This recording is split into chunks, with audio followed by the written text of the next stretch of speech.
Thank you, Deputy Speaker. And my adjournment matter is for the Minister for Public Transport. And the action I seek is for a booking system to be implemented on the V-Line services to allow certainty for passengers carrying bikes on trains. As regional Victoria looks to recover and rebuild from 2 years of lockdowns and restrictions that have crippled the tourism sector, there's never been a more important time to encourage holiday makers to get out and see the sights of our state. But under the current V-Line policy, people who want to travel on trains to Warrnambool with their bike face the prospect of being stranded on the platform. Likewise, there is a possibility they could travel to Warrnambool with their bike on the train but not be allowed to get back on the train with it. Bikes are only allowed on V-Line trains if there's space available and the conductor has the final say. Should bikes be allowed, it is on a first-come, first-served basis. This system lacks the clarity and certainty travellers need when planning a holiday.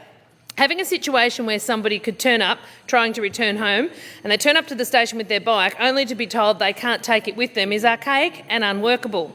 For many people, a bike is part of their luggage, so it seems nonsensical to have a system where they might or might not be able to bring it with them. It is putting obstacles in front of travellers that just isn't needed at a time when we should be making travel for regional Victoria easier, not harder.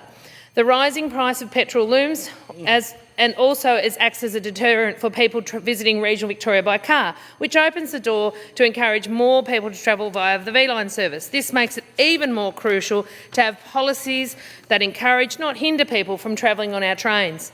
I've been urging the Minister for months to intervene on an ongoing issue which prevents a Warrnambool tourism bus operator from accessing the public car park at the station for easy access for tourists to her service. It's yet another example of the roadblocks this government is putting in front of tourists and tourist operators who have been trying their hardest to rebuild and recover from the pandemic.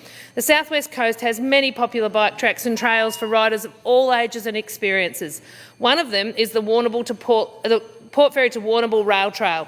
The 38-kilometre rail trail has two main sections, Port Fairy to Koroit and Koroit to Warrnambool, which circles the picturesque Tower Hill Wildlife Reserve. It's an extremely popular trail for locals and tourists, particularly those interested in cycling.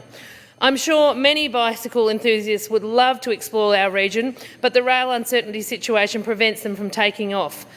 Cycling is a terrific form of exercise to boost health and well-being, so it makes no sense to have a barrier in the way of people who would like to travel with their bikes via the V-Line service.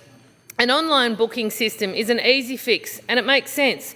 I urge the Minister to consider this as another way to attract travellers to our region and enjoy the many bike trails on offer.